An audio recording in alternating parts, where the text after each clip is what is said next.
And it's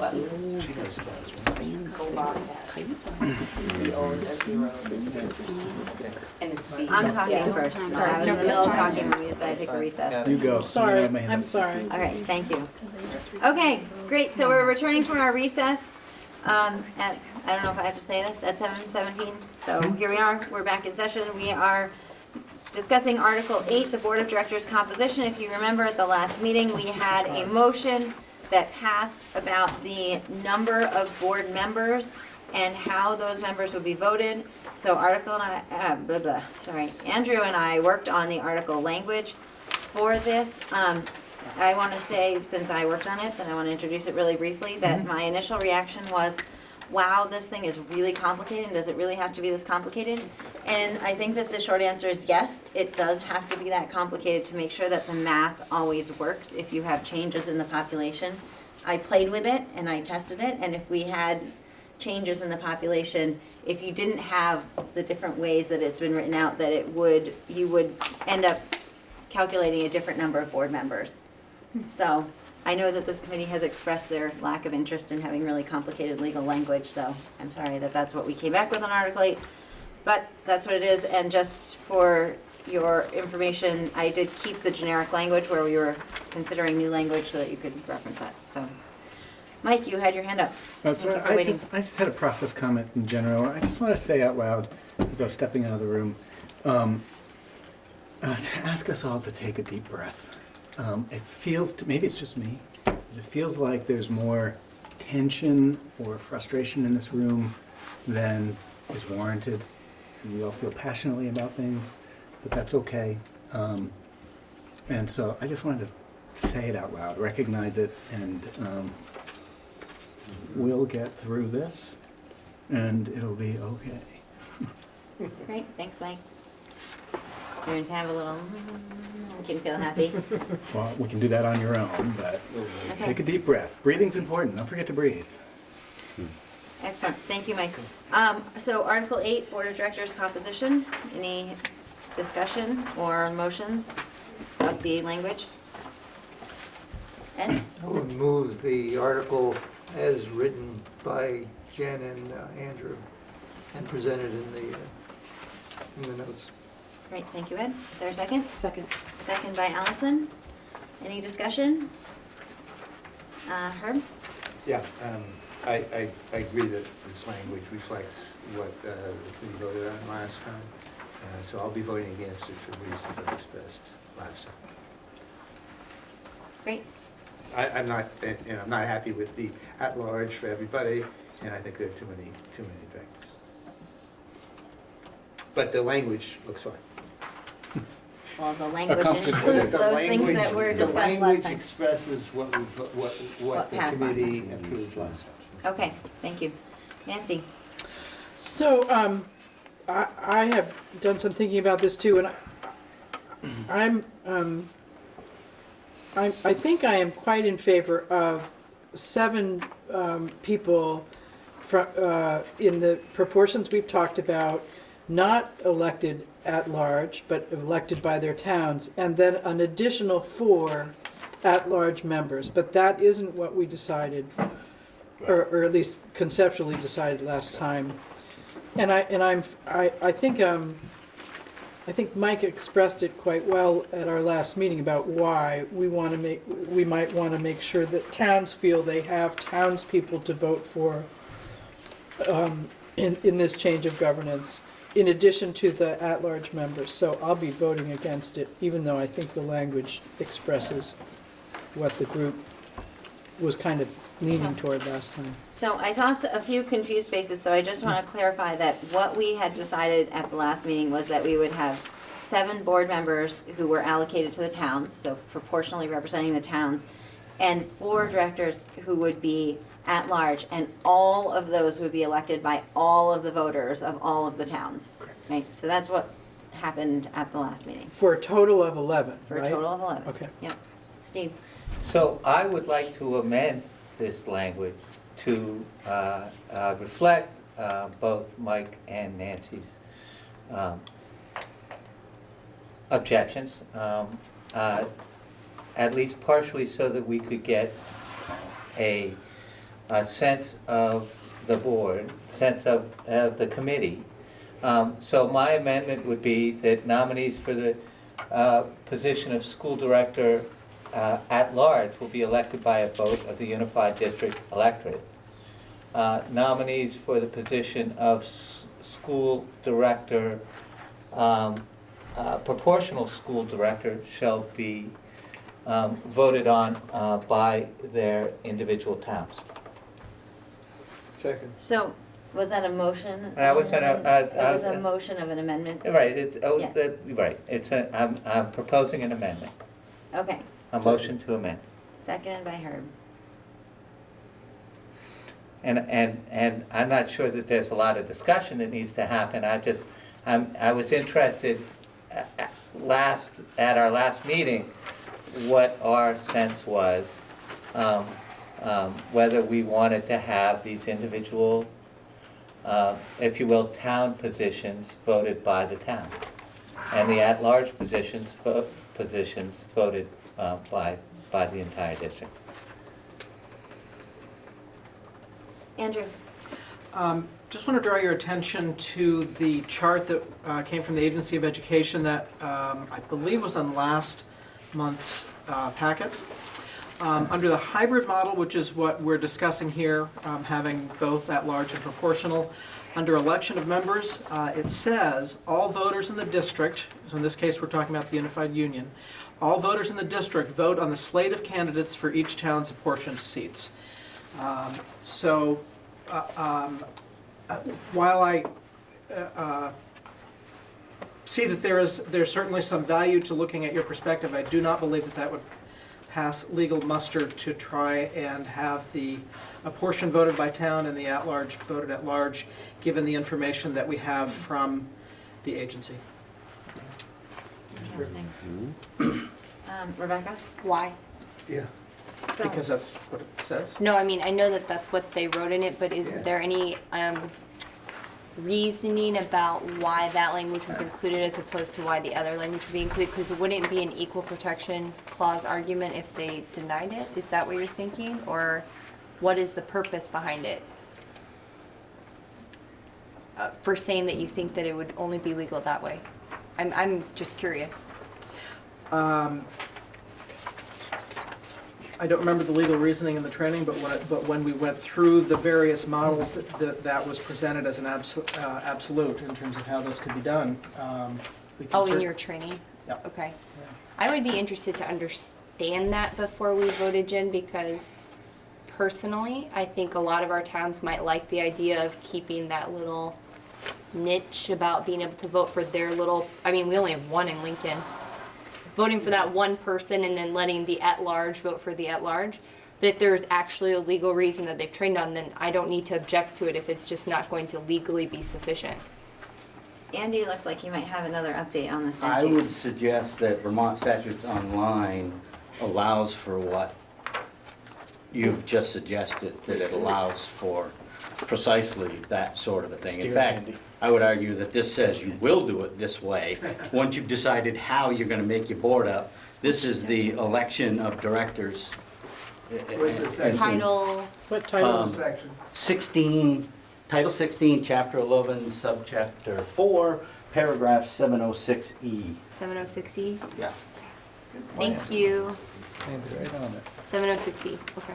706C. E, 706E. as the elephant, Yeah. echo. 16, 11.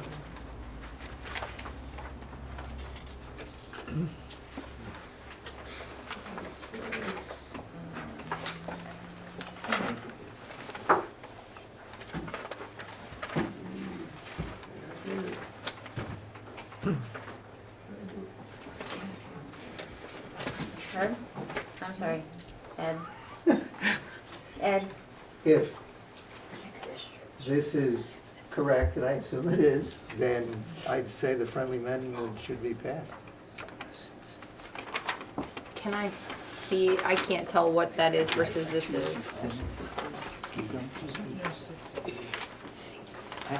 Yeah, Yeah, just to point out, the attachment Andrew provided for our last meeting, which was the models proportional at large and hybrid, does say at the bottom, no articles of agreement can also provide for a combination of models. Now, they give an example of combining at-large and hybrid, but it seems to suggest you could combine proportional and hybrid as well. So I don't see something there that says that those are the only allowable things under statute, and what Andy's provided seems to reinforce that thought. So, I'll recognize myself. My inclination is to say that if we are concerned about what the lawyer's gonna say, you know, that perhaps what we should do is put what this committee believes we want into our articles, and if the lawyers say we can't do it, then we can revisit it at that time. Right? Sarah? Can I just clarify the so 4 would be at large, 7 are proportional, but since 4 towns have 1, they automatically get 1. Yes. At least one. At least Right. 1. So Yes. the only change is that somebody would get 2 and Bristol would have less than 3. No. The only change, Bristol would have 3 automatically. No, but I mean in the No. future, like in 5 years with the census change, Oh, that if suddenly at least one, every town has to have at least 1. Yes. Right, and Just clarify. right, and so that's part of why the math in this is so complicated, because it makes sure that if you have less than the amount that would equal 1, then you get 1. If you have more than the amount that equals 1, you probably still get 1, right? And then, or you get a proportional number, but it's based on a different number. Out of the 7. Right, out of the 7, Okay, so that you never end up with more than 7. from that part of our board. Yeah. Okay. Andy?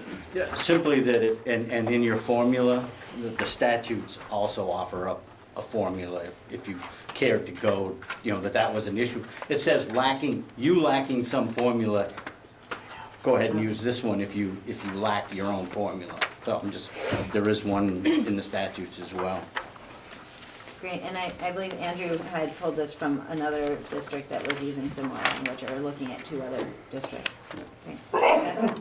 Is there anything that would prevent somebody from simultaneously running for their position in a town and running for an at-large position at the same time in case they would fail? Like, say there are 5 people running in Lincoln. You want to run in Lincoln, but you also decide you want to run as an at-large member in case you don't get the Lincoln contingency behind you. Would that be prevented in any way, or should we consider that as a possibility? Because obviously the person can't occupy 2 votes, I'm assuming, if they got elected in both spots, but you could just slide in the person beneath them? I don't know. So what we talked about at the last meeting, and I don't know that it fully answers the question, but today there are specific seats on the school board, and you run for a specific seat. I've never heard of someone trying to run for 2 of those seats. not I on the don't same board. think you can. And Allison, did you have your? No. Sorry. I thought no. Mike? I don't know whether there's other law speaking to this, but, and if there isn't, then, and it would need to be clarified, I think you get to run for 1 position. No, In that's one fine, I just election, didn't know. right? That'd be my, I have Caleb? a comment on that. I guess you are allowed to run for more than 1 office in Vermont. I was just looking at this, seeing somebody who's doing so, and but I think that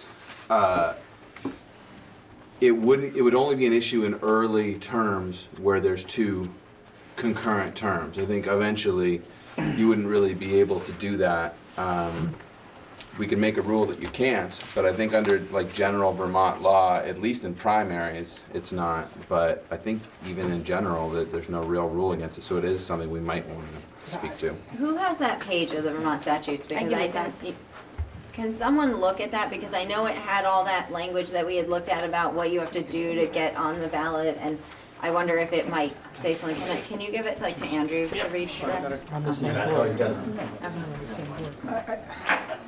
Yeah, Andrew. I mean, I don't think this language addresses that, but, and we can certainly ask for someone to find us where in statute it says that you can't run for all 5 positions on your select board.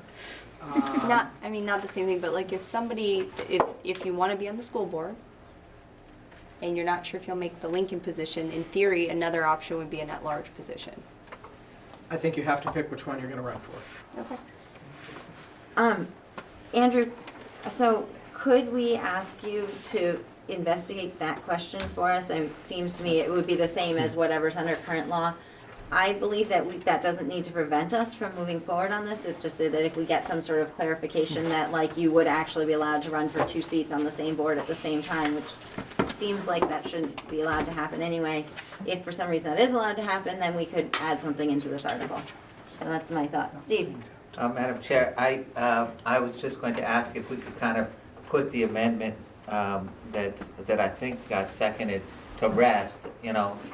Let's just go ahead and vote on that and just get it off the table so we don't have to come back to it. And then we can explore some of these other issues. Okay, great. So Shauna, can you refresh my memory? So we have an amendment around the election of the directors. I wrote that down. We also had a motion to approve Article 8 as submitted, right? Okay, so we are going to address the question of the amendment first. So again, that would change the election of directors so that the at-large directors would be elected by the entire electorate of the unified district, and the proportional directors would be elected by each town that they would be representing. All those in favor of the amendment, please raise your hand. Oh, it's not unanimous. Hold on, sorry. 1, 2, 3, 4, 5. Wait, 5, 6, 7, 8, 9, 10, 11. Those opposed? 0, no opposed, any abstentions? 1, 2, so 10, 0, 2. 11, 0, 2. 11, 0, 2, thank you for helping me with math. The motion carries, so the amendment is passed, so we will update that article language. So now there is also a motion on the table to approve Article 8, including that language that we just approved by amendment. So all those in favor of approving Article 8 as submitted, please raise your hands. Okay, 1, 2, 3, 4, 5, 6, 7, 8, 9, 10, 11. All those opposed? 1 and 1 abstention, so that motion passes as well. So that is going to be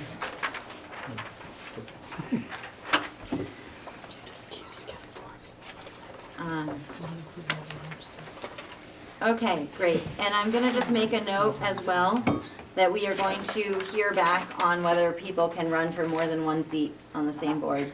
I mean, presumably you could run for all the at-large seats at the same time too, right? But that doesn't really seem like that. I can't believe that that is allowable, but let's be sure. Okay. I asked that last week. I was shot down. Okay. I'm just making a note. We'll move on in a second. Take a deep breath.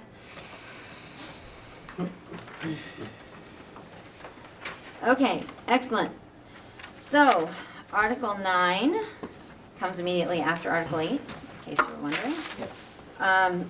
So that starts on, actually starts a bit later. It starts on page 9. So there was a motion last time.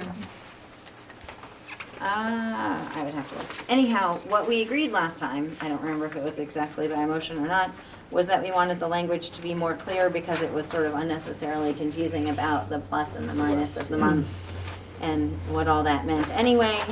So Steve and Andrew worked on some new language and clarified in the table. Steve or Andrew, do you want to say anything about Article 9 new language?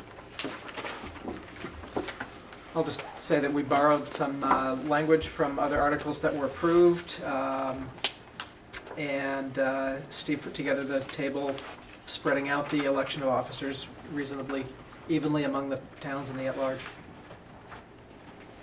And clarifying the expiration date of the terms, which I think was what everyone was finding really confusing. Great. So, any discussion, or are we ready to make a motion about this article? Allison? I make a motion that we accept Article 9, Board of Directors, Terms and Elections, as written in our agenda packet with the language drafted by Steve and Andrew following our 5/24 meeting. Thank you, Allison. Is there a second? Second. Seconded by John. Any discussion? Okay, all those in favor, please raise your hands. Wait. 1, 2, 3, 4, 5, 6, 7, 8, 9, 10. Any opposed? Any abstentions? 3. So the motion passes, so Article 9 is approved, is accepted as submitted. Excellent, thank you, nice work, everyone. And we are going to move on, so now I need to take a deep breath.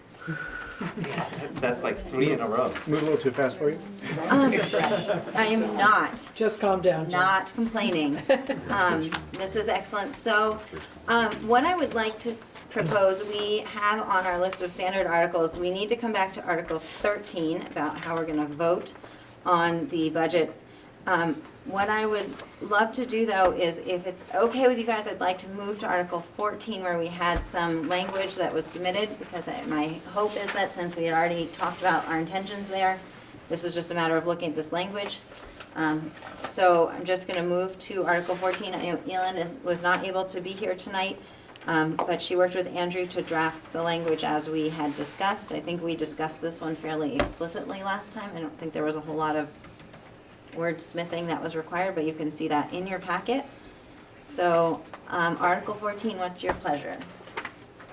Dawn? I move to approve Article 14 as drafted in the 6-1 agenda packet with the language by Elin and Andrew. Thank you, Dawn. Is there a second? Second. Seconded by Kate. Any discussion?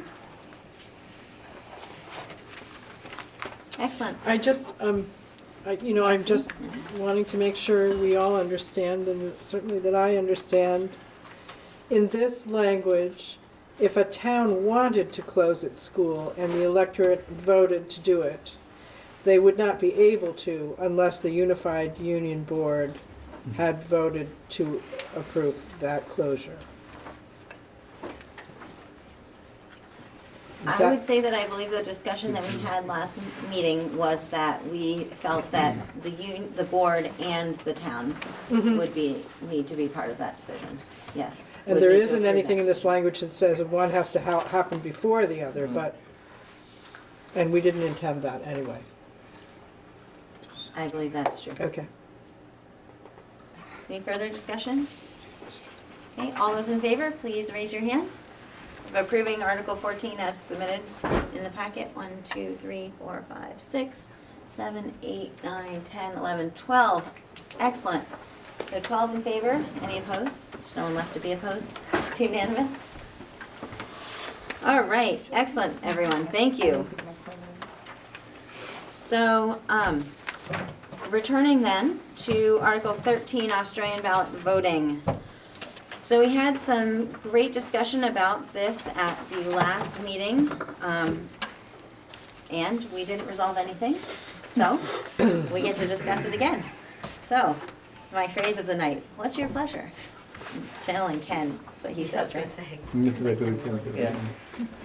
Steve, did you have your hand up? I did, actually. I was wondering, rather than tackling this one, if we might not move to some of the other language that we haven't taken up yet. I'm thinking of, there's some proposals about community relationships and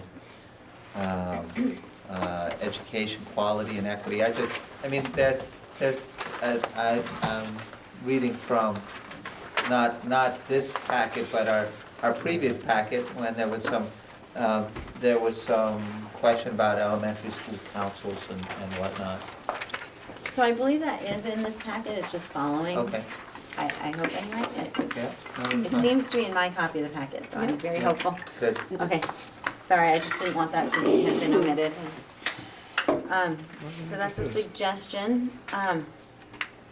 I think that my intention has been to try to get us to agree to the articles that we need to have before because I think we could probably spend a good amount of time talking about articles that we might like to have.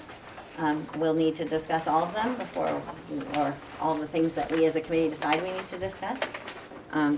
My hope was that we might be able to make some progress on the Australian ballot and or other form of voting. Go for it. Dawn? Okay, so here we go. I make a motion to approve Article 13 as it is in the packet. Okay, that it would be voted by Australian ballot, Yes. which is what's in there. Okay. Second. Seconded by Michaela. Nancy? I guess I just want to, just by way of refreshing us all about our discussion last time, the two issues that we started to talk about related to this that I made notes on were a question about how the budgets are presented. That is, in addition to being presented in a commingled form, would we want them to be presented to the public in school by school and superintendent's office form? That was one.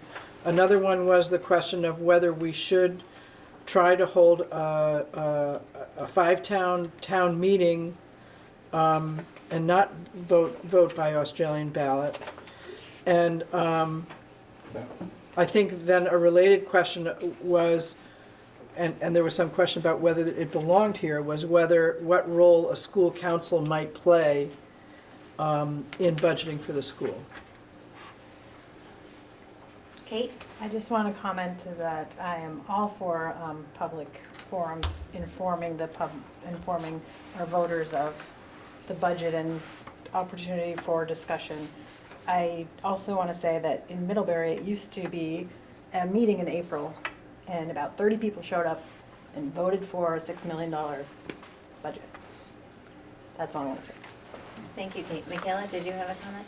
Yeah, I guess I just look at the heading. I did miss last week's discussion, so perhaps I'm just opening up the same can of worms or repeating same things that were already discussed last week, but the title is Australian ballot voting. So if we're going to talk about the presentation of a budget, how we want that to be presented, it would seem to me like it is not in this article. Great, thanks, Michaela. Steve, did you have your hand up? I did, actually, having had a number of discussions in Moncton around town meeting. One of the things that would make this more palatable to me, either way we went, is to ask that, certainly for the initial one, that the counter article be on the ballot or as part of the warning, So for instance, if we decided as a committee that we wanted to do it by, from the floor, a town meeting, that one of the articles, along with the budget article, should be an article that we should do it by Australian ballot from here on. Similarly, if we decide that we want to do it by Australian ballot, this is the way it has to work. One of the articles in the warning could be to have it be by town meeting, i.e. the electorate, admittedly an electorate that's either at town meeting or by Australian ballot, would get to make the decision about how to go forward. So after we would determine the The first first one. one, and then we would ask the electorate at that first Right, now, meeting and/or vote, well, not and/or vote to determine absolutely, if they want to continue doing it that way. that's correct. Was that your full comment?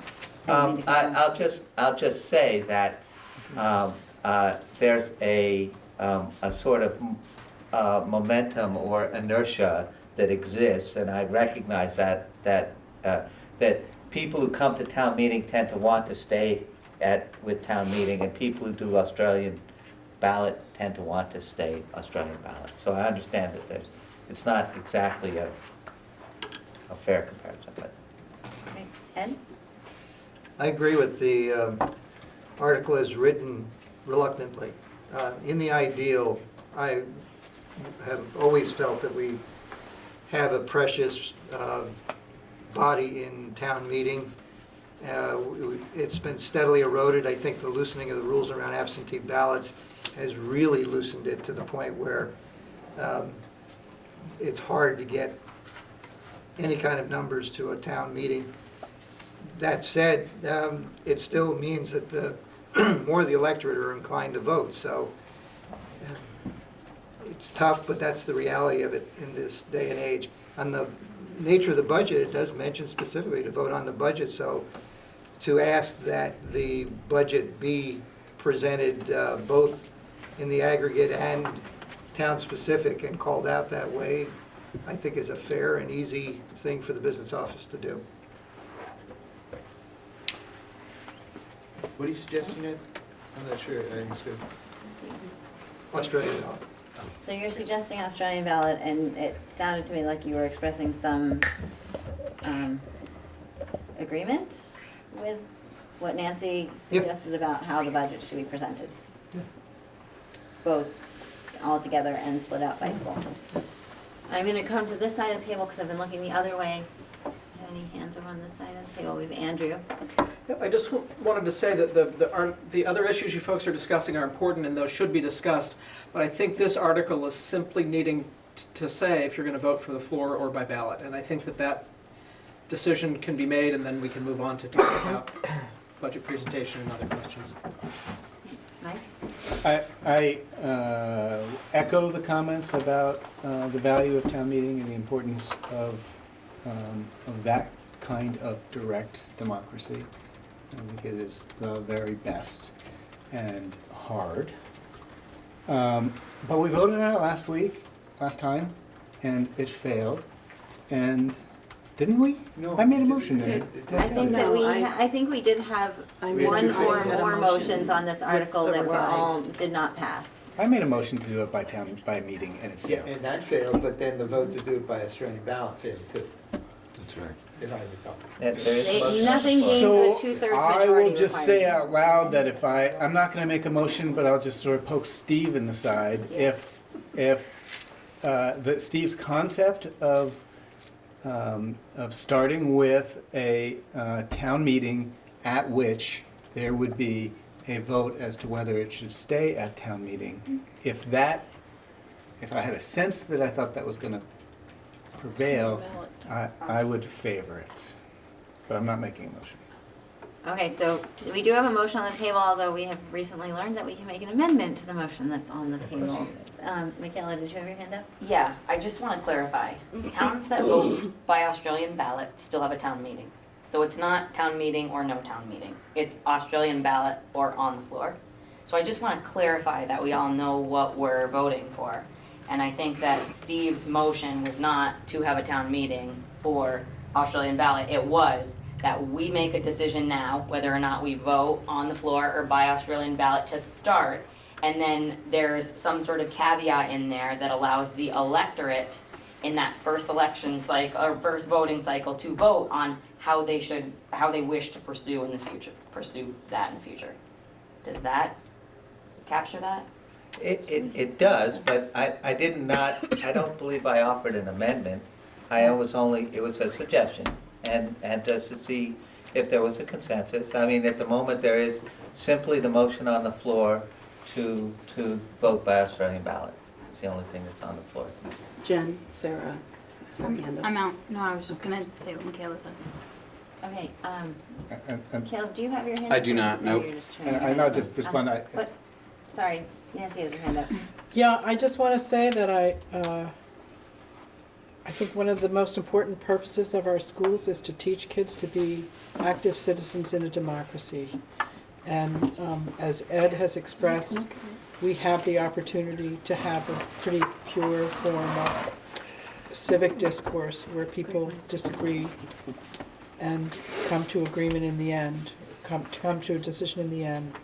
And to let that go is, I think, a huge mistake. And it's the kind of work, the kind of work we do at town meeting on the floor is an example, I think, that the rest of the country would do well to emulate. And it's certainly what the rest of the country needs. So I can't support this. Okay, Rebecca? I really enjoy town meeting. I try to attend every year. I also think, though, that one of the limitations of town meeting is generally less than 15% of our voting population of our town makes decisions when we vote on the floor, just because people cannot be there at a very particular time one day. And so we generally have under 100 people in Lincoln that are at town meeting, and we have a voting population of over 1,000, or I believe right around 1,000.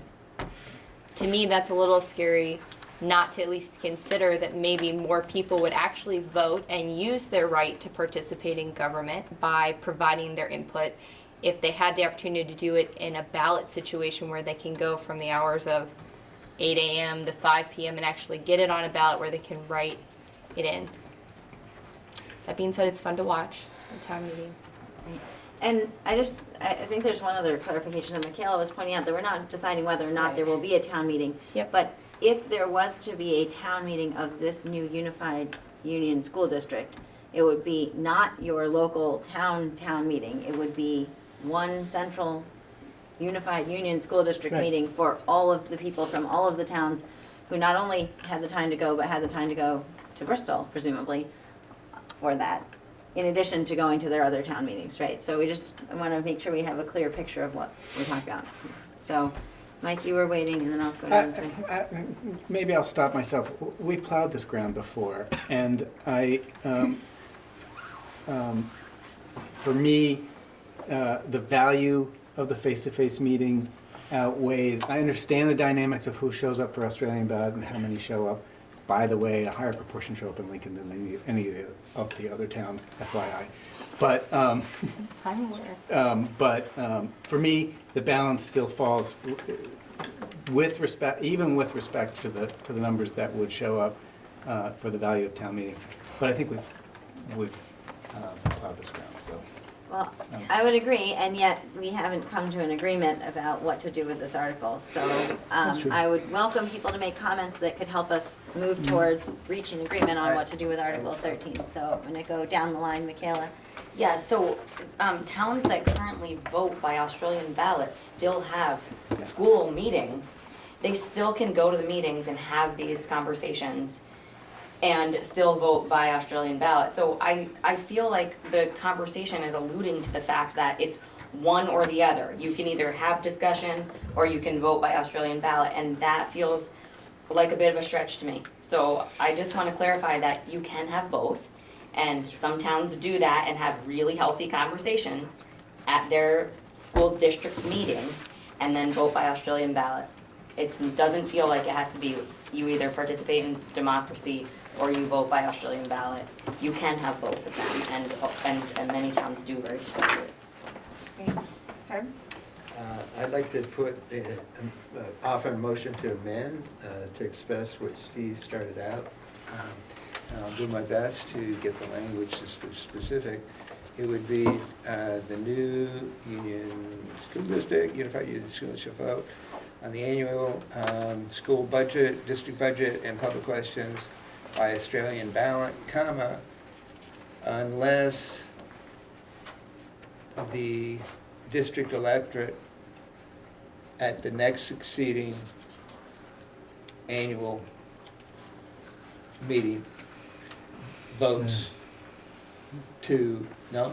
I mean, votes to decide these matters at a meeting. I don't know. Is it? So let's not, Can I ask? so let's not focus on the exact words, right? The goal of, right, the gist that we're trying to get to. So Sure. you're trying to get Steve to clarify if that's what he was trying to say? Yeah, I was.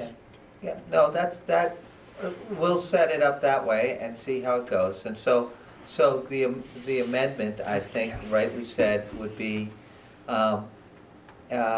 included in the warning will be an article to vote at an annual school meeting. Because I believe that's the way the language is. Can you say that one more time, Steve? So rather than the comma unless, you would keep it a period Yeah, and say the, included in the warning, the initial warning,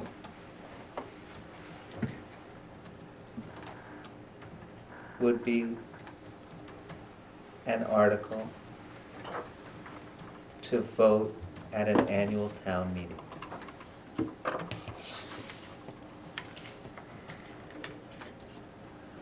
I don't know if we can do that. Okay, or is there a not, Andrew. second? You can't second Andrew. is there a second for the motion? I'll second it. It's his motion, so. Okay. I accepted it. This is is this an amendment? It's There's an an amendment amendment. motion, yes.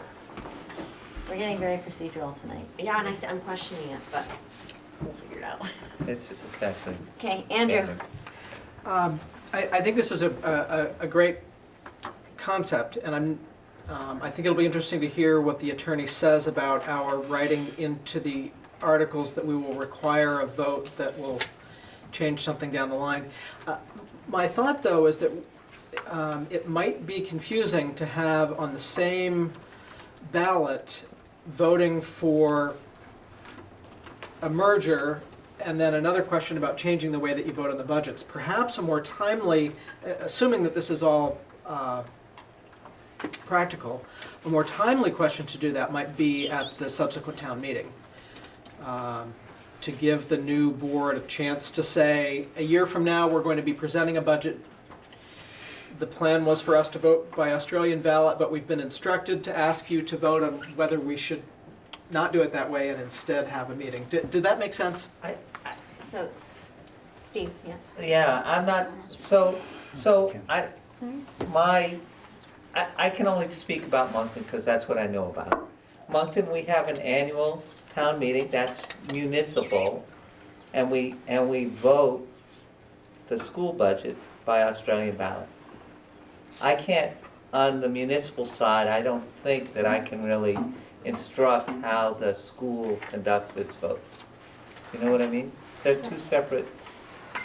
Can I attempt to clarify? So what I understood was that that this motion would mean, this amendment would mean that when the new UUSD presents its first budget, that warning would also, in addition to approving the budget, would also say, next time, do you want to do it this way or do you want to do it a different way? So it wouldn't be at the merger vote, but it would be at the vote on the first budget. That's how I understood it. Yeah, I don't know if that's that was what your intention was. I'm nervous that I see Herb looking like he's saying no and Steve looking like he's saying yes. So I don't know if you guys made the same amendment here. Well, I'm not sure where we eventually started from, but I think it would be more appropriate to ask the voters that question. Before. Before. Because it would have a bearing on whether to merge? Yeah, well, you just get the rules straight from the beginning, I would think.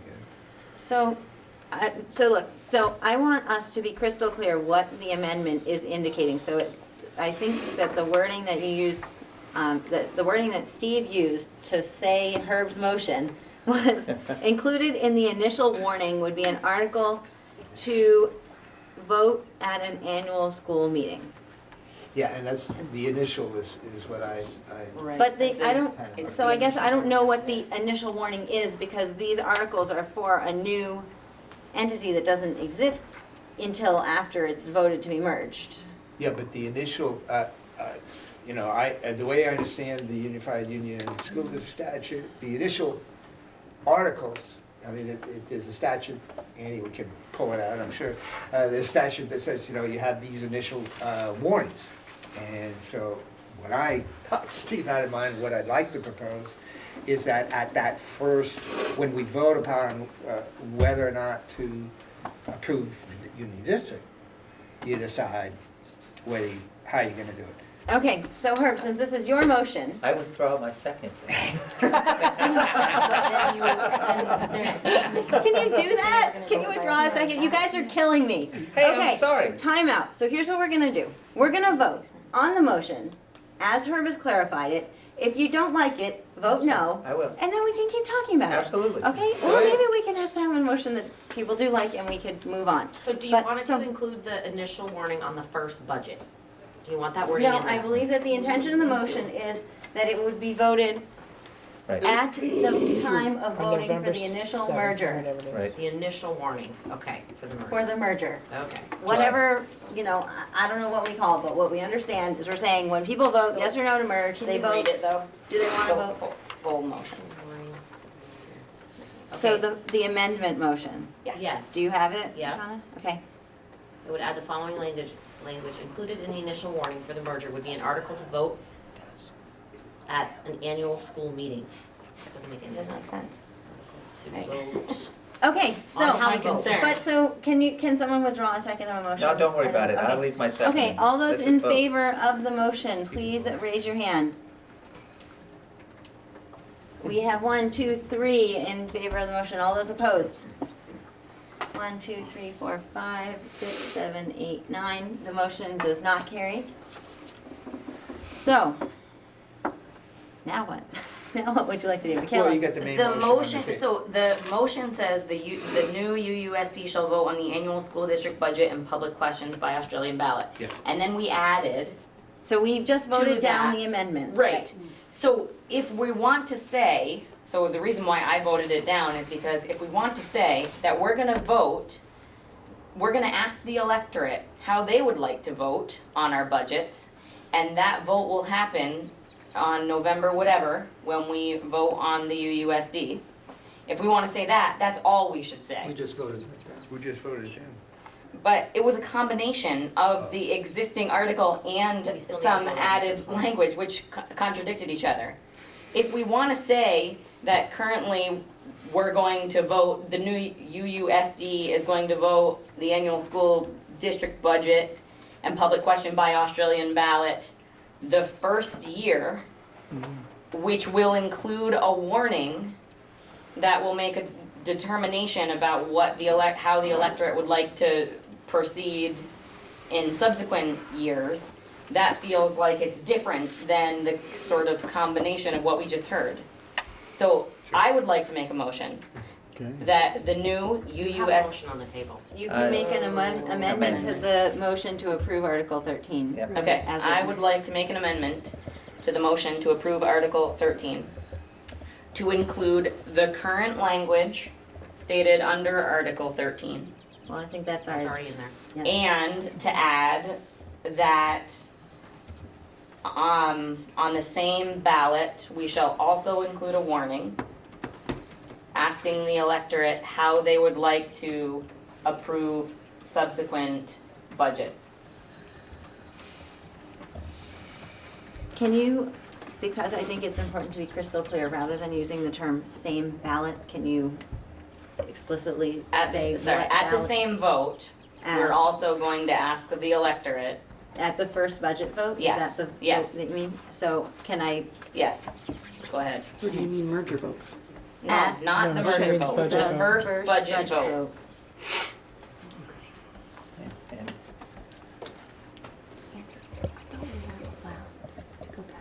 include an article, no, not an article. Oh, it will be an article on the, yeah, it won't matter. I second that. Seconded by Steve. Okay, I think that we have discussed this thing to death. All those, oh, Andy, you, sorry, you had a comment. I do want to, if I might read you a Briefly, little yeah. bit here, of the whole same, blah, blah, blah. So, paragraph 711E, budget votes by Australian ballot. A union school district may vote to establish its budget by Australian ballot under the provisions of 17 VSA 2680. At the same time, the school district shall also vote whether the ballots shall be commingled. And I'm just, for whatever value that has, there's a shall in here, that usually to me, shall means you ain't got a choice in the matter. But I just, I mean, I don't know what drove the original thing, because it does sound to me like you can put all this off till a later date. It's not part of the articles, but that's my own. But it just says here that if you're gonna do this, then you gotta do this. At least that's what I'm reading here. Did you say shall be commingled or shall not? Oh, You whether. vote whether to commingle or not Whether commingle. or not. That's interesting. Yeah. Didn't we address that issue about commingling ballots somewhere else in here? We talked about it. We did. Sarah, do you have your hand up? If we just leave it as it is, if the voters of our population would like to change how the vote is done, then they can file a petition and go through the process and make it happen.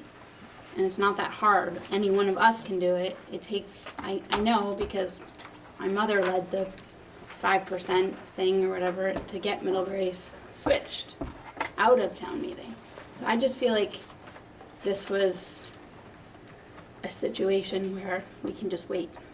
I think we should vote on this. Okay, Nancy, and then we're gonna go to a vote on the Two things. amendment. Yep. I think it's true, but I'm not sure that it's true that the number of people you'd need to put something on a UU ballot would be much greater. I'm not sure of that. But the other thing I just want to make note of is that some of our discussion about school councils may, however we vote on this now, may lead us to come back and revisit this. At this rate, we're not gonna get to have any discussion about school council, so we've gotta move on. So thank you for the comments. So we have a motion of an amendment to add the words "at the first budget vote" and include an article on the warning to vote by annual school district meeting. So all those in favor of this addition, this amendment to Article 13, please raise your hand. I'm not clear on the motion. I'm not So clear on the amendment. The amendment was to, so the initial motion was to approve Article 13 as written. Right. So there is one sentence under Yes. Article Yep, 13. I got that. The amendment is after that first sentence to add, at the first budget vote, include an article on the warning to vote by annual school district meeting. Perhaps it should say in the future or something. I had it a little bit different, but Okay, it's the well, same. you gist. have I the just minutes. said it was an amendment to add on the first budget warning that we would also include an article to approve a method of voting for subsequent budgets. You really need to call it out. Jens is correct. You can't just sort of leave it wishy-washy. You can't. So you need to say, instead of saying a method, you need to say either by Australian ballot or on the floor. Right, and Australian ballot, if you vote by Australian ballot and you don't do anything, you vote by Australian ballot the next time. It's just the It way it would works. be to change it to Right, so the town meeting. vote, Change it to a the town vote meeting. would actually be on whether we want to change the method that we're using to decide. And since we're saying that the method would be Australian ballot, then the electorate would vote on whether they wanted to change, they vote by an Australian ballot, whether they want to change that to To a the town. annual school district meeting. Got it. Okay, so that's the motion. So all those in favor of the amendment to Article 13, please raise your hands. Okay, so this is in favor of the amendment. We've got 1, 2, 3. Are you voting in favor? 4, 5, 6, Oh, 7. Okay, and those opposed? 1, 2, 3, 4, 5. Any abstentions? Kayla, did you vote? I voted You yes. did? I Okay, think you sorry. got me. And you abstaining? No, You're abstaining. Against. He was against, you already counted him out I'm against. sorry, you guys. It didn't pass. Did we have enough? 7-5-1. 751. So the motion does not pass. The amendment does not pass. We do still have a motion on the table to approve Article 13 as written. So let's give that one a try and see how that goes. So all those in favor of approving Article 13 as written in the agenda packet? Okay, 1, 2, 3, 4, 5, 6, 7. Okay, all those opposed? All those opposed? 1, 2, 3, 4. Abstentions? 1, 2, so the motion still does not carry. Well, you vote. Well, no, because we need 9 Oh, I thought tonight, I thought he because we did have it. 13. That's why I have my cheat sheet here. We need 9 tonight to make a 2/3 majority, so my vote would not break the tie. So that's why I have, when we have 7, I haven't been voting. Yep, So it is super incredibly confusing, and Andy and I talked about it for like 15 minutes after the last I have meeting a to try to spreadsheet here. make that make I sense. thought we had 12. Okay. So, I guess we ought to move on from Article 13. I mean, we're gonna have to make a decision. Right. We have to make a decision about this. I don't know how we make a decision. I understand that this is something that people have strong feelings about. I think that the votes were pretty similar. Maybe last time we were 6 and 5 instead of 7 and 4, but I think we really are still kind of in the same place that we were. Michaela? Yeah, I mean, that's how I feel. I feel like we have to make a decision. So if we're hearing people say we're having the same conversations again, and we're putting forth the same vote multiple times, and we're putting forth, and they're going down multiple times, and we're putting forth amendments, and they're going down, then we have to make other amendments to eventually find something that's gonna pass. So if you're voting no continually, it would be really helpful to put forth a motion then that you might support so that we can continue to make progress, because we have to approve something relative to this. Okay. Andrew?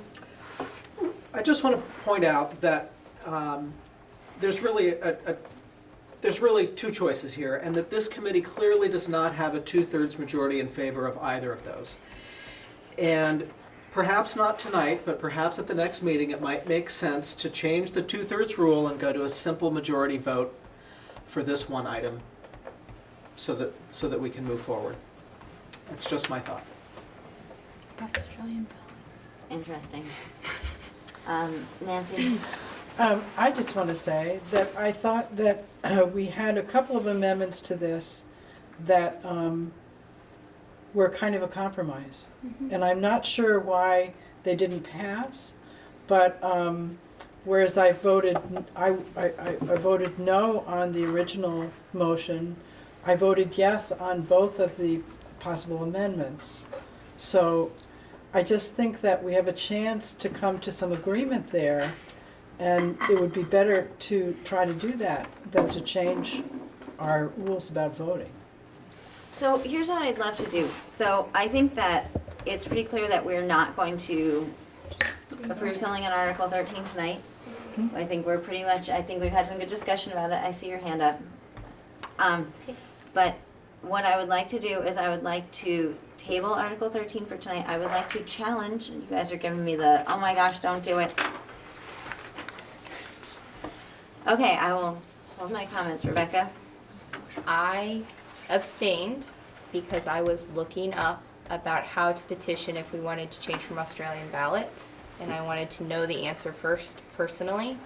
I have the answer, and it also says on the Vermont Secretary of State's website about how you have to put in when you have someone elect whether or not they're going to use Australian ballot for the first time in relationship to actually voting on something, which I think might be pertinent for us.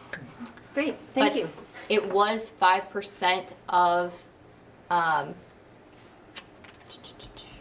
on, I have this. It is 5% of the voters requesting a placement of articles on the warning for annual meeting is how you have to do a petition. So it's 5% of the voters of all of our towns, I'm guessing, if we're all a unified district, which is more than our individual towns, but it's not more proportionally. And then I am not going to read the language, but if anybody else wants to read it, it says when an article has to be placed on an Australia ballot, and if you want to change how you vote, when you have to do that. So I'm agreeing, my friend here, who I'm sitting next to, that, Sarah, that it's been a while since I've been at our meetings, that if we go ahead and vote on Australian ballot, if the population that we are choosing to put Australian ballot on, it would be a fairly simple process for them after the new board's in place and everything to say, hey, we'd really like to change it, and put that petition out. Even the new board could decide, ooh, we think it would be a good idea, and start a petition to change it. So I am willing to change my vote on what we just voted on, and I would move the question to approve Article 13 as written so that I may have the opportunity. I don't know if that'll completely change the course of events, but We have already voted. if somebody wants to second it, I have Second different, it. okay, there we go. Okay. Okay, great. So all those in favor, I feel like deja vu all over again. All those in favor of approving Article 13 as written, please raise your hands. Okay, we've got 1, 2, 3, 4, 5, 6, 7, 8, But now your vote matters. and now my vote's Oh, gonna matter. yeah, Okay, that those against? Oh, wait, Sorry, you no. already voted, didn't you? I thought, you said again, so. Against, opposed to the motion. So we've got 1, 2, 3, 4 opposed to the motion, so that makes it 8 and 4, so I will vote in favor of the motion. That will break the tie, so it'll be 9 to 4. And we will approve Article 13 as written.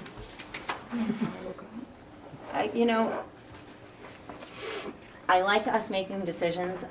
I like feeling like we as a committee are getting to a place that is helping to honor the different concerns of the different groups. And so I wish that we had felt like we had gotten there a little more constructively on this one. And there we go, that was my chance to say, deep breath, everyone. But we have accepted that language. All right. So we are now going to move to, we had some, starting on page 12, some other proposed language that was submitted. There's a few pages that were submitted by Nancy and others, as we've heard, and there was a page submitted by Allison.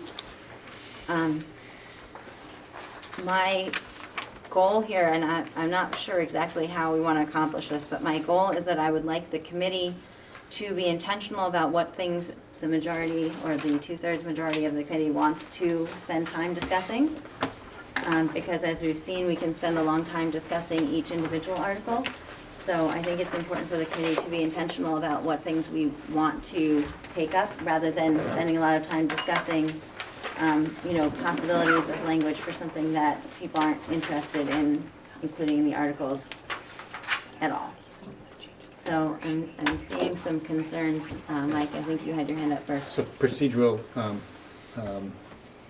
suggestion that we allow for a brief 3 or 5 minute presentation of the concept, and then a vote on whether to pursue the concept further to save us time. And if we want to pursue the concept, then we'll have to dig into the details of it. Other suggestions, Steve? Well, some of this, I think, I don't know that we've really addressed. There's Nancy Cornell suggested some language on community engagement and input, just a paragraph, that I thought in its entirety would be a very simple article that would read quite well. Shall provide timely and sufficient opportunity for local input on policy and budget development. It was a very straightforward. I would make if you would entertain that, I would make a motion to make that that paragraph with that title as Article 15. Okay, so Steve is making a motion to include, so this is the first paragraph on page 12, community engagement and input as Article 15 in our working draft. Is there a second? Sure. Second. Okay, I think Mike said it faster, but whatever. Mike or Herb? Mike seconded. Discussion, Nancy. I think we actually intended, and this is a draft, all of it's a draft and subject to massaging by the group, but we intended that in a way to be the first section of what's on the next page that's called Community Relationships and Public Participation. It could also be called Elementary School Councils and Budget Development, but in any case, they seem to us to go together. The part that Steve has referred to is very general, and then the rest of it adds some meat on those bones. So the motion on the table is to approve the paragraph titled Community Engagement and Input as Article 15. Ed? You asked about intent, and my intent is to have a merger with as clean and efficient a governance as possible. This suggested article gives the voters and the people of the towns the idea that there is a second level of governance under the board in the towns which has shared power with the board. And that is confusing. It runs the risk of telling a principal, you actually work for the superintendent and a new local, whatever you want to call it, board council, and I think that's dangerous, and it's going in the wrong direction. John? I had some of those same concerns as Ed, and good, because the district has policies already in place, so are we directing the future board to set a policy in this direction, or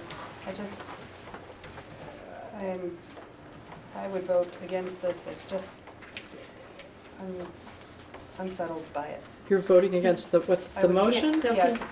can I just clarify for both of you, because I was wondering this, are your comments directed at the one paragraph under the community engagement and input, or the community relationships and public participation, or both? Oh, I can Yeah. speak. I thought the original motion was for Article 15 to be this piece. There was mention of that it was Just actually the one small paragraph. but it was my understanding we're talking about that first paragraph. Okay, and so your comments are related to that first paragraph? That's what, yes, Yeah. that's mine. Could I add, Yes, Ed. if the local towns want to create advisory committees that have, give them a voice in terms of community affairs related to the school, I don't think the Unified Union Board should have anything to do with that directly. They should not be, they shouldn't be empowered to create that. That should not be their job. Nancy?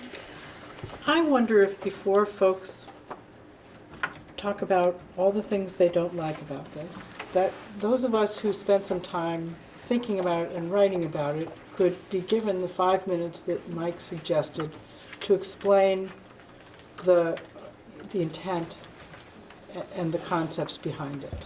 So you have the floor right now. Okay. The idea of a school council, and an elected school council, is to make sure that there is a clear and but advisory local voice on really only two key issues here, only two, and totally advisory. One of them is recommending the hire of a principal, and the other is recommending that the school part of the budget go forward in the process. So the Unified Union Board has all authority, and the school council, the elected school council, is simply one of the steps toward approval by the Unified Union Board of the hiring of a principal, and one of the steps toward approval by the Unified Union Board of an annual budget. But it's a step that ensures that community relationships and public participation be maintained, and that people in local towns have a built-in genuine voice in advising on those two, simply advising on those two key decisions. Did you want to say anything about the community engagement and input paragraph that's covered by the motion? I think it's great, but not sufficient. Jen? Her? Yeah, I just second what Nancy had to say. Is a key issue, I think. It's a key issue, obviously, for the people who are proposing it, but I would suggest as a key issue for the committee as a whole. When you come time to present this to the electorate in your towns, there are going to be people thinking about this kind of an issue and what sort of input they really are going to have in the new centralized district going forward. So, yeah, obviously I worked with Nancy on this. I think it's a good idea. But you might want to think about whether it's also a good idea for the committee as a whole if you want an approval. Sarah? Does it have to be elected? I'm sorry? So is Does that a it- question that yeah, you'd well, I like guess to I'm ask to asking, Nancy? yeah, to Nancy, is the election part a requirement, or is this? Nancy, would you like to respond to that Maybe question? Mike could take this. So for me, I think it's important that it be elected, but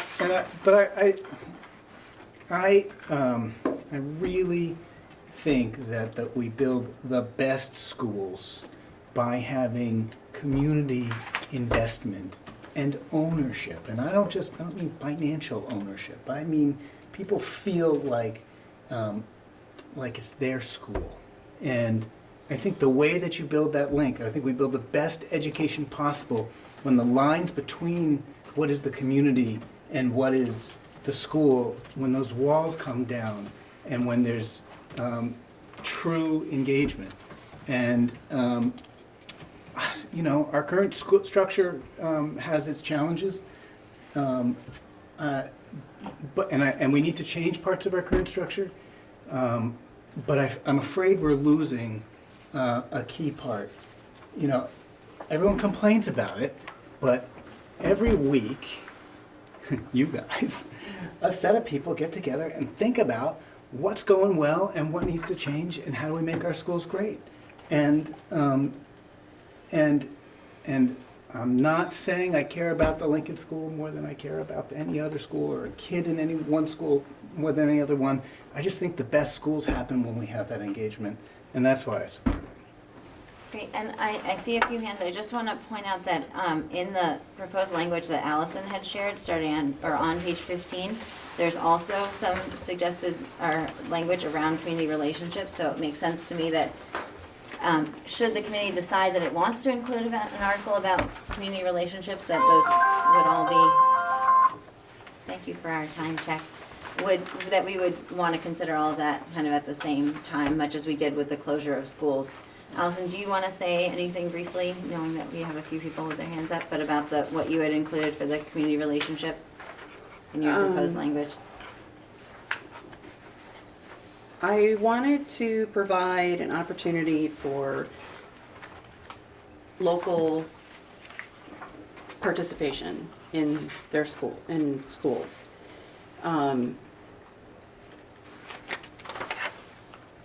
And the in additions don't necessarily have to be in there. We could pick part or all, however we wanted to do it. But I did not want to restrict the new board to have to create or actually work within an extremely cumbersome process. And I wanted to give the new board and the communities an understanding that yes, community connections to local schools are highly valued. We all feel that, each community feels that schools are the heart of the community and values and supports equitable and quality public education for their children. The Unified Union District Board of School Directors shall provide opportunities for local input on policy, and local school doesn't have to be management. But it's a way for the local schools to continue doing the great things that they're doing that isn't in the purview of the boards. And what comes to mind is the Lincoln Trout to School initiative that just happened. The board didn't have anything to do with that.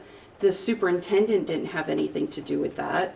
And elected people didn't have anything to do with that. That was a movement within the school, and that's how it's going to continue. And you will get people involved in your school based on how they want to be involved in your school. And I would love 100% of parental participation, but it's not going to happen. And I just want to give the new board direction that yes, you do need to consider local schools in budget development and policies, but it's not the board's purview to do everything around that. And I feel like some other things are actually against statute, and so that's why I left mine vague enough to allow the new board Great. Thanks, Allison. latitude. Sarah, did you have your hand up? Yeah, I just almost wonder, when it is elected, do you then, you almost restrict that engagement in forming this kind of community and engagement. And so I am not opposed to, I like the ideas and the importance of it, but I almost feel like the elected part is just like too strong of, I don't know, it almost keeps people out instead of bringing people in. And I really want to bring people in. Great, Steve, and then Ed. So I have an actual statutory question. Creating a new elected position, I'm not sure if I have to change my town charter to do that. I'm not sure what it is, and perhaps Andrew knows. I don't know what it is to create a new elected position in my town. Andrew, do you have an answer to that? I do. And I think, before I answer that, I think I agree with where you folks are going. The idea of fostering local participation, that it continues, is important. The question around creating a new entity called a school council or whatever it's called and calling for an election is one that whenever I have discussed with the AOE, with the leadership of the ACT46 project, or with the education attorneys who have worked with articles that have been approved by the state, they say that that is something that is not anticipated by statute, and that it is not a fruitful avenue to pursue. I think that any well-run school district is going to include local participation in the hiring of principals, for example. And for us to try and dictate exactly how that's going to happen, how the committee is going to be formed, how it'll be elected, I think that we're overstepping, and I think that we're also anticipating, again, a situation that'll exist in the future, and assuming that this new board is not going to make a reasonable decision. So that was a long way around to say that no, I think it's problematic to look at creating an elected position, as I think was the question. Thank you. Ed, I think you had your hand up. You're ready. And the one thing about it that bothers me is the election. It gives the community and the board the idea that they have been elected, they must have a voice that I have to listen to. I don't agree with that. Volunteer, wholly volunteer, absolutely. Great, Herb, and then we'll go down the other end of the table. Yeah, I just had a comment to Andrew's comment. I guess you were saying that we shouldn't entertain this proposed article because it was not anticipated by statute. And that was that comment that I made, I think, a couple of meetings ago. There is a provision in the statute, 706b sub 13, that allows the report to deal with any other matters that the committee considers pertinent, et cetera, et cetera. So that's why I said before, Andrew, and I still maintain it's correct, that if there is a provision in the statute that prohibits a particular article being proposed, well, that prohibits it.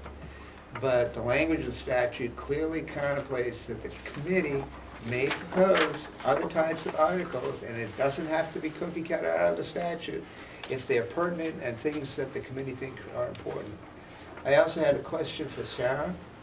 When you said that you just didn't like the idea of election, I guess I questioned, does that mean that you're okay with the concept of a local council, as Nancy suggested?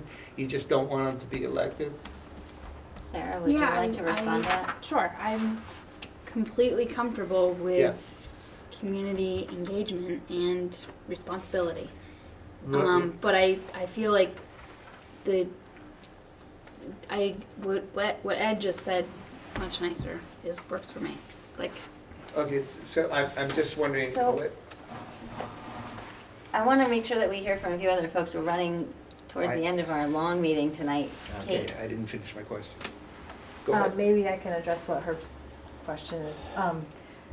I hear what Sarah says about not electing, because I do feel like you elect 4 people to come to be representatives of Bristol Elementary School. Those 4 people sit at a table. The PTO meets and 12, 15 members or parents, community are welcome to come and have these kind of, PTO gets at the nitty gritty sometimes of what we all want to talk about, not just policies and rules and, you know, stuff we really can't control anyway. So I just feel like, I'm sorry, I just feel like not being elected is sort of a more welcoming way to engage. That's my comment. Great, so I'm gonna go to Nancy, and then I wanna remind you guys that the motion on the table is about approving the first paragraph, community engagement and input, as Article 15.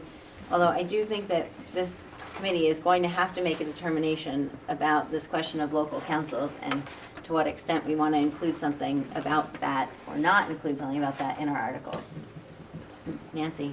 I think it's really true that a PTO has some real capabilities that elected officials maybe don't have and wouldn't in this case. And there's nothing, I mean, I expect that PTOs will continue to do the work that they do. The idea about this school council being elected, the idea behind this whole section is to make sure that communities feel genuinely that they have a voice.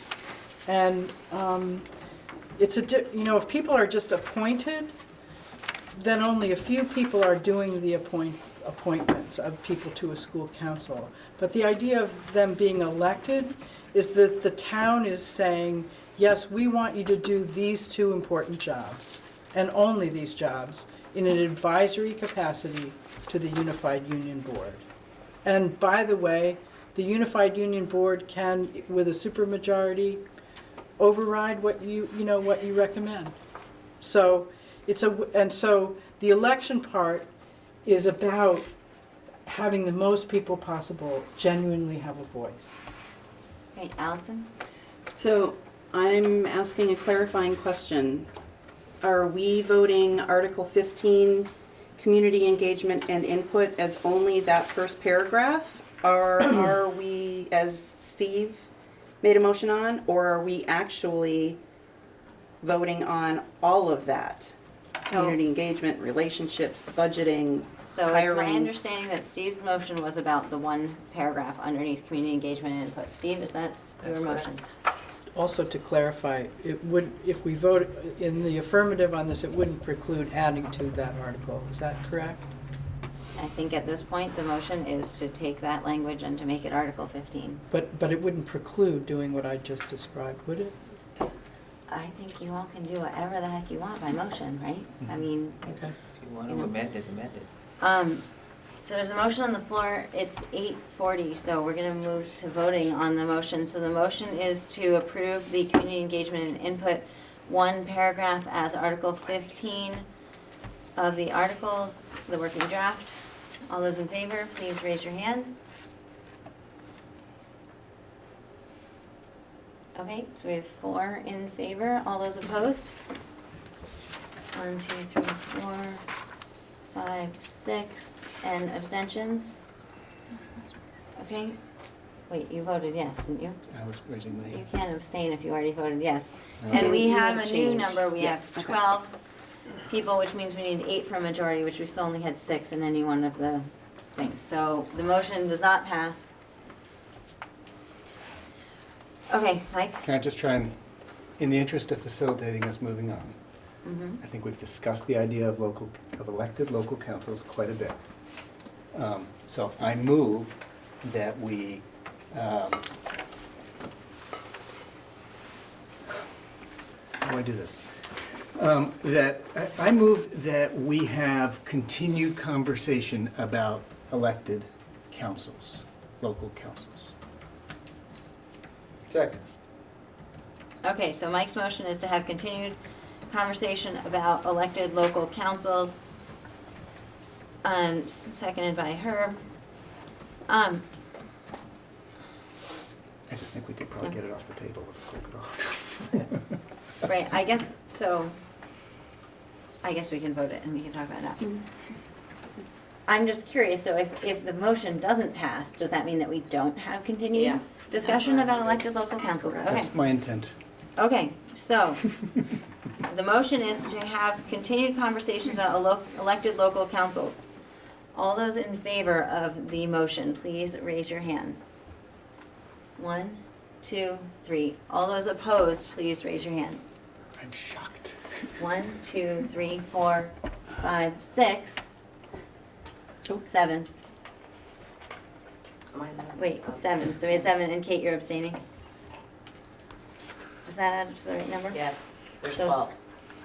Right, and you're abstaining too. Well, no, I think I have to vote, because I think we have 3, 7, and 2. 3, 7, and 2. We need 8 to make a majority, so.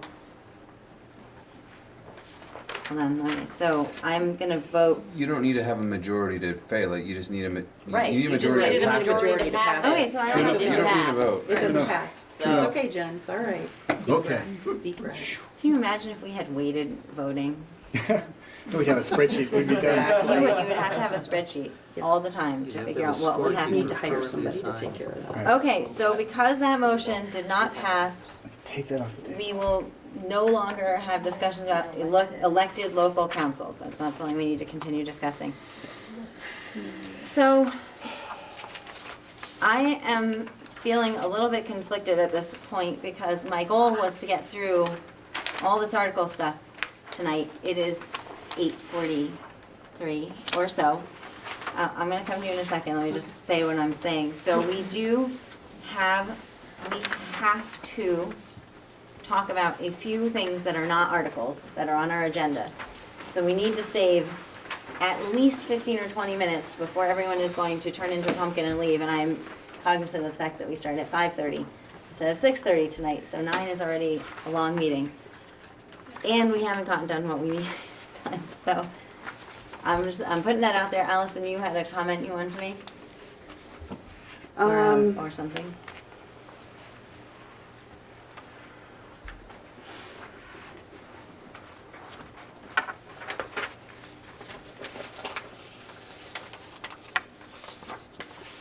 I'd like to make a motion Okay, that Article 15, to create Article 15, Community Relationships. Didn't you just do that? She's gonna make it. It's- Are we moving I'm- on to it's- other it's things totally besides the new. articles? Nope, that was community engagement input. I know, but didn't So- you just say we were moving on to other business besides the articles? I said that I was conflicted about what we were doing because we haven't finished the articles and we have other stuff to talk about. So, Allison, go ahead. Okay, so I propose that the language on page 15, under Article XX Community Relationships, read as Article 15 without the bottom paragraph. And I will read what I would like for it to say. Well, was it gonna say what it says in here or are you gonna change it? I don't mean to be rude, it's just. No, that's no, what I know, paragraph, okay, so essentially what I'm going to change is I'm going to take out, I'm gonna change local school management in the second paragraph. I don't know what,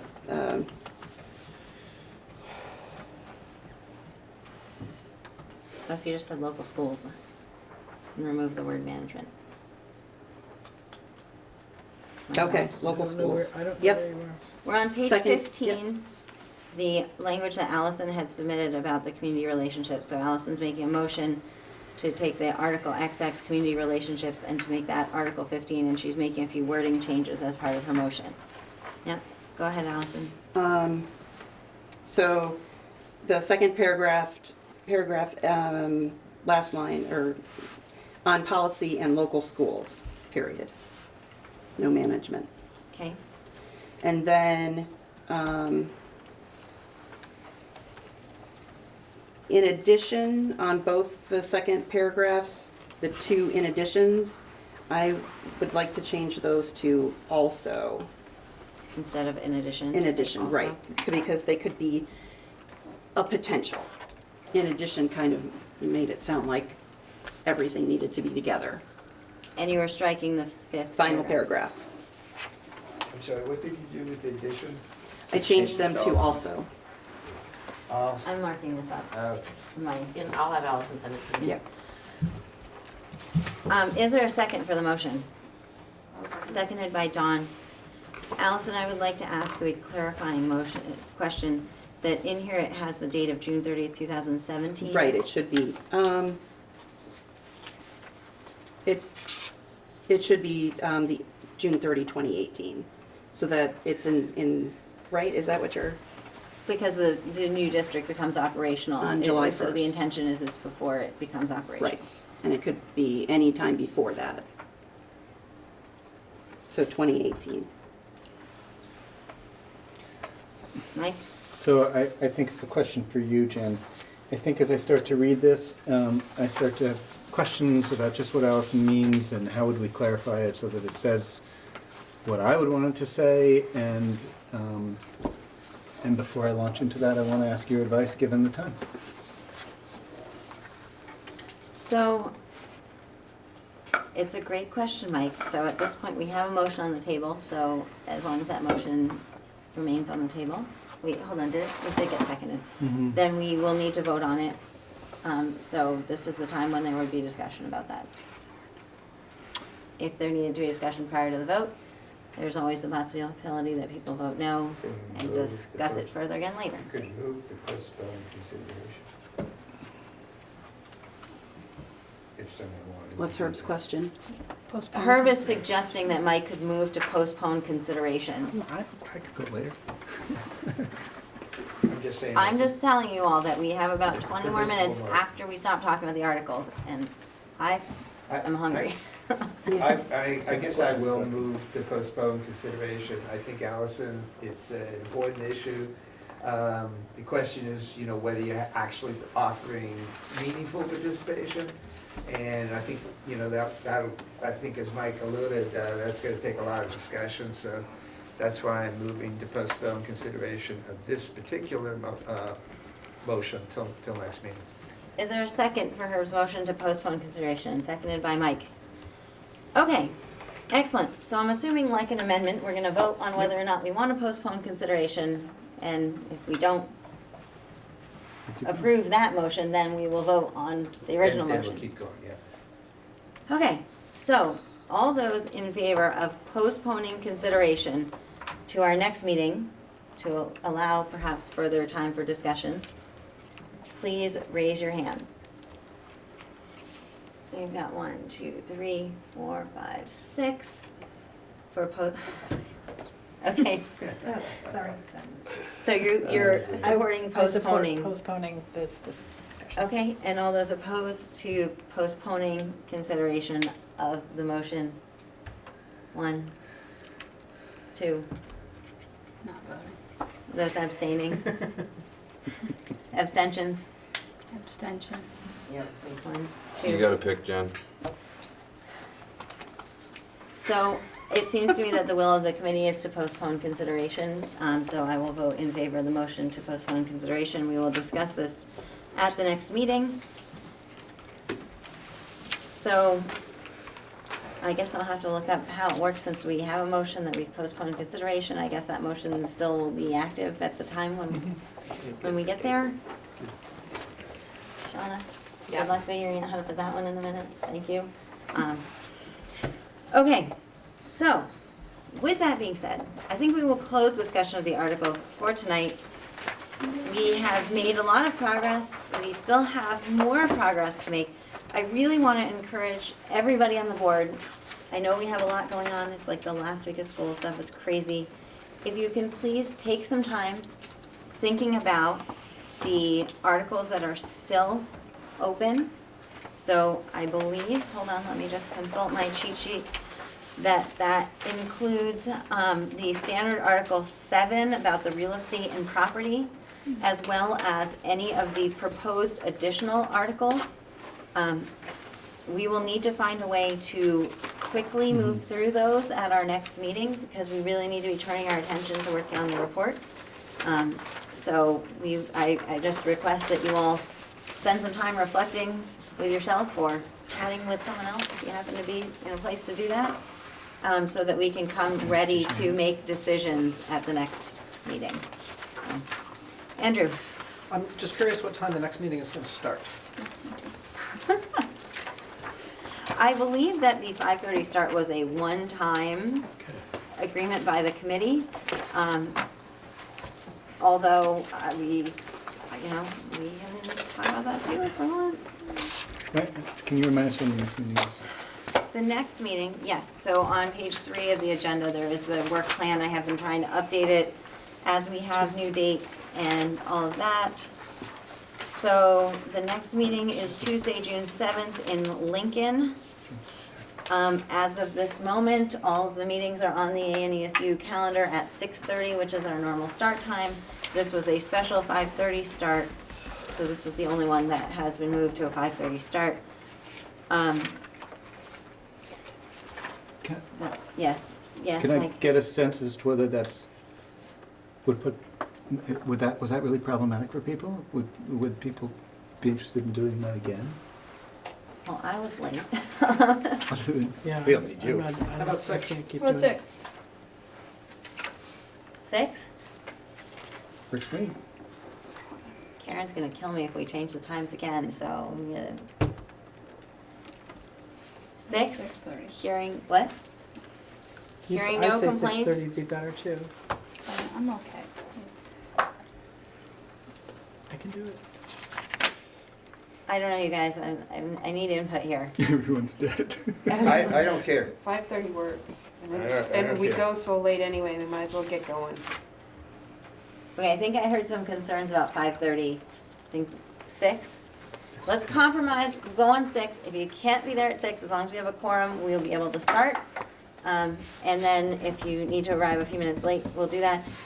So I will ask, actually, Herb, could you please Yeah, I'm ask gonna- Karen to update Yeah. that I'll for get the it. meeting in Lincoln? I'll And get her that one is This in one got Lincoln. What's that? changed. Next week, next Tuesday from in Lincoln Lincoln. to Yeah, I'll get it. So Great. next week's in Lincoln. Start And The time week again after is is right. 6 p.m. Our 6 p.m. school board next meeting Tuesday, is June at- 7th in Lincoln. Let's just go for Okay. 6 a.m. No, let's not do 6 a.m. Well, I mean, we'd get a lot done. We could have a whole 12-hour meeting. Okay, Just to let people know that the Mount Abe retirement party is that night at 4. Yes, it is. thank you for pointing that out. Lincoln people on that. Okay. So we were planning to have updates from the working groups. I had originally said 5 minutes. I'd love to cut that to 2 minutes. I don't know if all the working groups have updates. I do know that the communications working group does have a few things that it needs to talk about. From the financial, the quality is up first. Is there any update, anyone that we want to share with the committee about the quality working group? Katrina's working on gathering the data. Excellent. And I think that as we talk about the report, we may have some, I think Allison has some information about the kinds of information. She passed that on. Okay, Yeah. great. Is there any kind of update that we would like to hear from the financial working group? No. So I think that the important thing here is that the data gathering that's happening by these groups will go into the report and will go into some of the information that we will be sharing when we go to make this recommendation to the community. So I appreciate that that work is ongoing. So for the communications working group, we had a meeting yesterday, and it feels like ages ago. We've done so much since then. But we had a meeting yesterday to try to talk about some of the different things that are going on. Just a quick note that we are working to close out the surveys. I have confirmation that in Moncton and Starksboro, all the paper surveys have been collected. I have a request out. Do you have an update, Sarah? I do. Yes. Town Hall passed them off. They were at the elementary school, and they were not open when I went to get them. But I will Okay. get them, So you will get them. So if there are any. we're looking to Sorry. have all of the paper surveys Have to picked be up easier. by this Friday. We just really can't close the survey if there are potentially completed surveys out in the community, or if someone might be able to pick up a survey and feel like they could fill it out and have that be considered. So trying to get that closed. We also had a discussion when we met about just kind of a wish list of different things that we would love to be communicating about. And we also had some conversations about the importance of making sure that communications that come out of the communications working group are seen by this committee, so that the things that this committee is communicating are the things that this committee wants to be communicating. And I don't know that I need to say anything more than that. It's just that, it's important that I don't feel like any member of this committee should be making public, official public statements about the work of the committee that isn't, something that the committee has agreed that that's the work of the committee. I don't know. Yeah, Sorry, we've been here a long time. I'm a little. So I yeah. think it's important that no member of the committee attempt to speak for the committee. Yes. I think that's very important. Thank you. That's probably a better way to say it. Every member of the committee can speak for themselves and make it abundantly clear that they're speaking for themselves, but to speak for the committee would be a mistake. Great. Can I say one quick thing just as a community member? Yes, Sean. I think some common language around this that all the schools are sort of putting out together. I did read something in the Scoop that I felt like was really weighed heavily one way. And so I just feel like there has to be some common language coming from this group. That's your job, because otherwise there's gonna be all sorts of different And can you opinions. just, for people who aren't familiar with the Scoop, It's the newsletter from Robinson, or Starksboro. I wrote that. I'm a school board member, and I gave an update on our committee's work, and I talked about the importance of attending our meetings, and the article also explained reasons why people might support this work, and explained reasons why people might not support this work. And it was intentionally balanced, and I make no apologies for it. So I'd be happy to share it with you. I think it would probably be great for the members of this committee to see what has been published. My goal in mentioning this is not to, I don't know, I don't want to get into a deep discussion about what has or has not been said. I just think that it's important to recognize that the communications working group is not publishing things into the community without this committee agreeing that those are the kinds of things that this committee wants to be communicating. And so I would hope that everyone else would see that as a similar, that the communications from this committee should be coming from this committee. So that was what we were talking about. Mike? Sorry, I have to go. Things starting at Thanks, 10 Caleb. o'clock. so. Thanks for being Well, here. I guess I will say very clearly that if I make any communications, I will clearly identify them as my own unless I get support from the whole committee. Okay, so the other part of the update that we wanted to share is that we have selected a date for that community forum and all boards meeting. So that was penciled in the week of June 20th based on the results of the doodle poll, and thank you everyone who filled that in. It's gonna be June 22nd, that looked like the best day for everyone. So the idea for that meeting is that we would hold it in the Mount Aid large cafeteria. You need to make sure that that room is available. We had some discussion about the choice of a location, but that large caf has the technology that we would likely require, including the projector and all of that. Yes? As we get to that meeting, I will not be in state. So I can continue to act as a secretary, but it might be a little more convenient if I pass that along starting on the 20th. I just won't be around. Like at all after that? I will be here by Skype and by speakerphone, but I won't be there for that meeting or the 27th. We'll come to you. I'm just telling you He that. said, we'll come to you. What's that? He said, we will come to you. Yeah, I got a vote. Okay. So Herb, are you asking for somebody else to take on the responsibility of putting together the I think it logistics might for be that? advisable, but. it's Okay, up to I can you do that, guys. Jen, because I've already done it once. Thank you so much, Allison. So Allison will handle the logistics. Thank you for the June 22nd and then the following week's meeting as well, which we I'm sorry, we're kind of talking about a bunch of different stuff all at once. Yeah. We're gonna focus on, so the communications working group, June 22nd, there will be a community forum and all boards meeting. We wanted to get everyone's like, yes, this is what we're doing. And not that, I don't think we need a motion, but I want to speak to the committee about this. The idea is that it would be roughly, we sort of penciled in 6 to 8 with more time going for the board's meeting, but there would be a brief presentation. It would follow somewhat of a similar format of what we did before, although we would have more information to share. We would still try to keep our portion of sharing information pretty brief, but we could present about the report. The report would have been circulated to the board members ahead of time. There would be time for question and answer by both board members and community members, kind of during one period of time. I think we would want to keep that as loose as to the end time as we can, so that people can get their questions answered.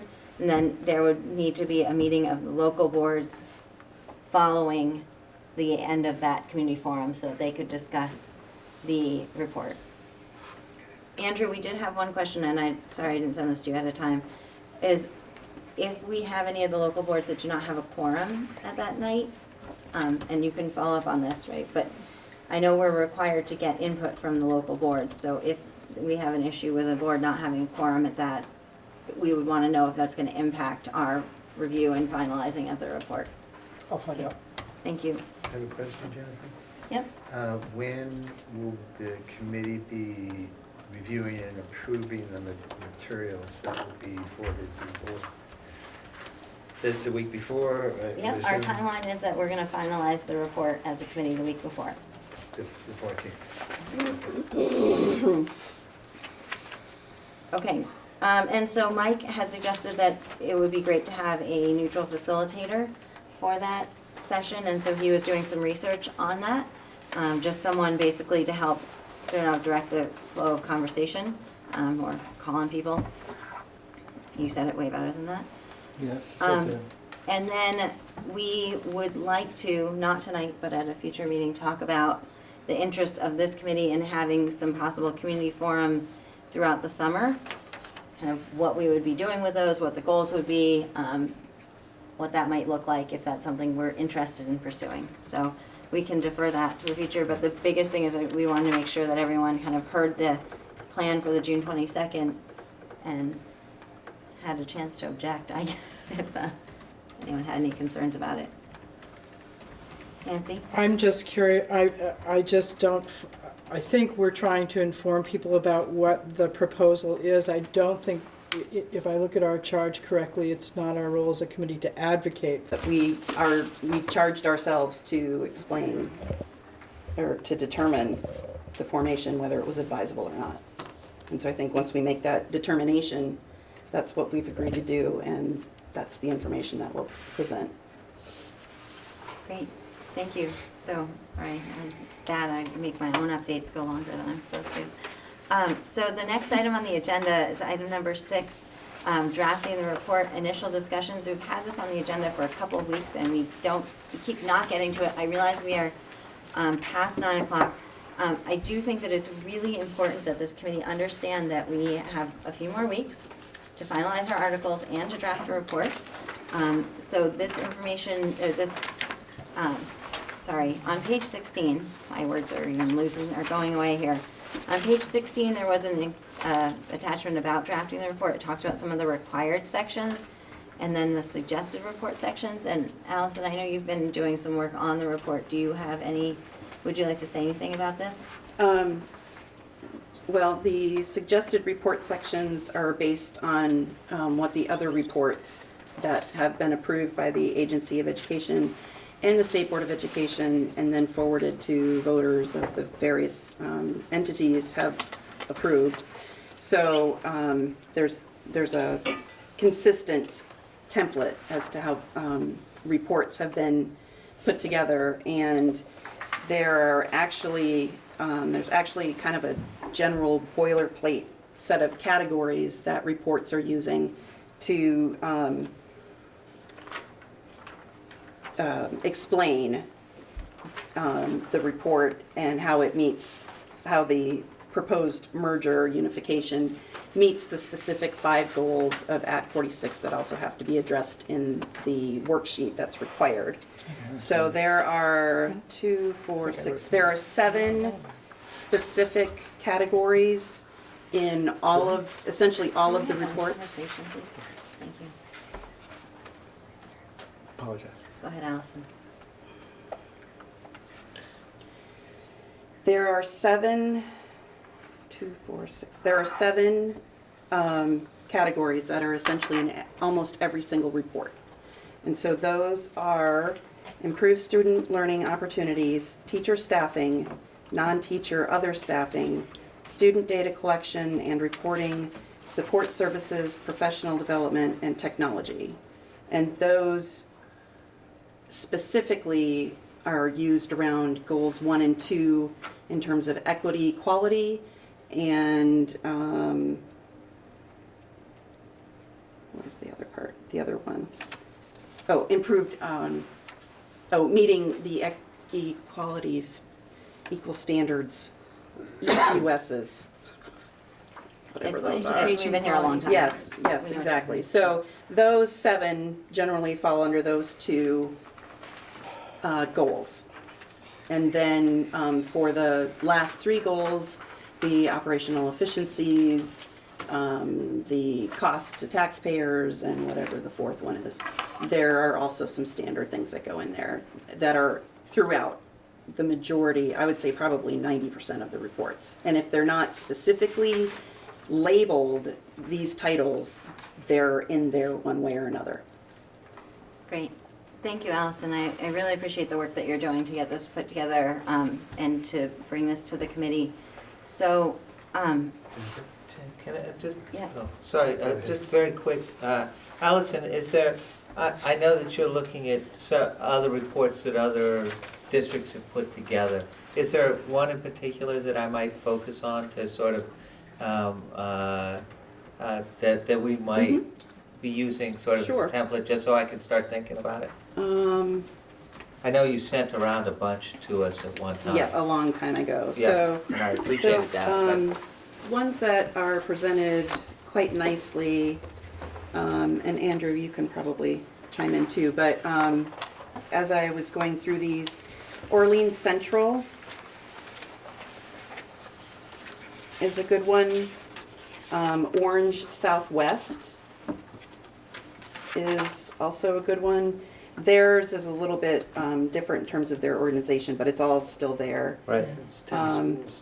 And the Otter Valley one is in conjunction with the Rutland Northeast, but the Yeah. Otter Valley one is really good too. Thank you. They're really well put together. yep, Herb? I was just thinking about the timing and the schedule, the proposed schedule again.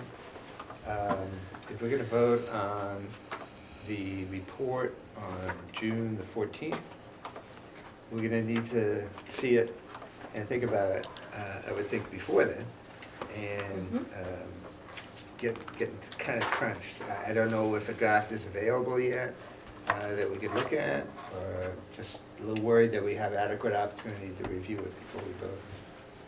I completely hear the concern, and I would suggest that if the committee could spend less time in discussing minor points, then we would have more time for discussing important points. Obviously, we all feel that the points we're discussing are all important, but I'm not really sure. You know, we moved the timeline last week. We moved it out a couple weeks. So Oh, that's and why asking- I'm insisting that we spend a little bit of time talking about this tonight. So Allison, to Herb's question, I believe that you have started putting some of this together, Yes. right? Which is incredibly Yep. helpful of you that you've started working on that. Would we be able to include the draft as it exists in the packet for next week? I can work on that, yep. Is there, would it, I'm gonna come to you. Would it be helpful to have someone to collaborate with on that, or are you comfortable continuing to work on it on your own in preparation for putting it into the packet next week? If someone is interested in collaborating, I can certainly work with that. I do know that the required sections are all put together because they're standard and required, so, and the other pieces, if people can reach out to me if they want to collaborate. Okay, Steve, you had a No, no, question? that was my question, thank you. Okay. Quickly to be in the packet. so- Right, yeah, So- as in working on it tonight and tomorrow and. Well, tonight, please go to bed. But it won't be tonight, it'll just be the thought process, but Thursday and Friday, definitely. Thank you, Allison, I appreciate that. Mike? So I know it's late, and I cut everybody slack, including myself. But I think it's, I just want to respond to your last comment about the amount of time we spent talking about things that the committee feels, the members of the committee feel are important. And I just think it takes time, and it has to be done. And and this is not chair's fault, this is a decision that the committee made to do it in a quicker timeline, I think is unfortunate.